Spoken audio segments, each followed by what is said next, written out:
Hey everybody, we just finished our test run of the environmental walk that we're going to be doing on Sunday. So I'm really excited. The information's coming together, the plan is coming together. We've tested out Zoom, we've tested out doing the video as well as the audio. So by the end of this, I'm going to know so much about video conferencing, social media, etc.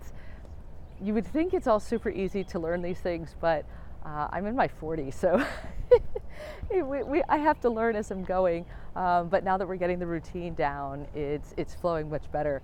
The other day I had my first experience talking to somebody who does interviews and has like a podcast that he runs, and he said that he wanted to have me come and interview, but of course he thought I was in town. And so I said, well, no, we'd have to do it virtually. And it was the first time I got to educate somebody on, well, here are all the virtual options that you can use for interviewing. And that was kind of cool to be somebody who was more knowledgeable, because typically I'm the one asking all the questions. So we're definitely making progress in this space. My next thing to tackle is, it's one thing to set up interviews when we're in cities and to set up activities when we're focused on the environment. There are a lot of museums, nature centers, etc., that focus on that space. But now we're going into healthcare next month, and it's a little harder to set those up. It's a little harder to connect to people because, again, we're back to oftentimes sharing information with our own communities instead of proliferating or sharing that information with others.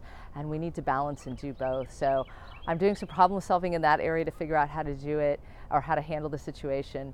And I would say the other piece that I'm really trying to tackle is now we're getting into these rural spaces, which is amazing because I want to see this part of the country. I want to understand people's positions, but it also means we need to be looking at our interviews slightly differently. And so I'm kind of navigating and trying to percolate on some ideas that we can come up with. And I would say the last thing that I probably am moving a little slow on because I'm a little nervous about it is, you can see I'm actually getting comfortable. I need to start doing really serious press releases and helping get the information out there. I first needed to find out if we could gather the content that we need to be useful to the country. I mean, in many ways, just like our nation, this is an experiment, what I'm doing.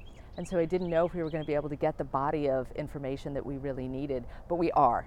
I am very confident and comfortable in saying that. So now it's time to really evangelize it, to share it, to push that to others and see if people, of course the next question will be, do people soak it up? Are they interested in it? And so this is the step that requires me to get outside my comfort zone and really try to get onto that national stage at the press level. And I can do it. But it's one of those places where the announcements are sitting in my inbox and I've probably been staring at them for a couple of days. But it's time to make this leap. We've got some great interviews lined up in Boston, so that's really going to be my first target. We've got this great strategy that's coming together for the environment. I'm very excited because I believe we can be value added. And again, I wasn't sure that was going to be the case, but I'm absolutely certain of it now. So it's time to share. It's time for people to help others subscribe and follow the story, not because it's my story, because it's our story and it's the information we need to share. So it's going to be a big day.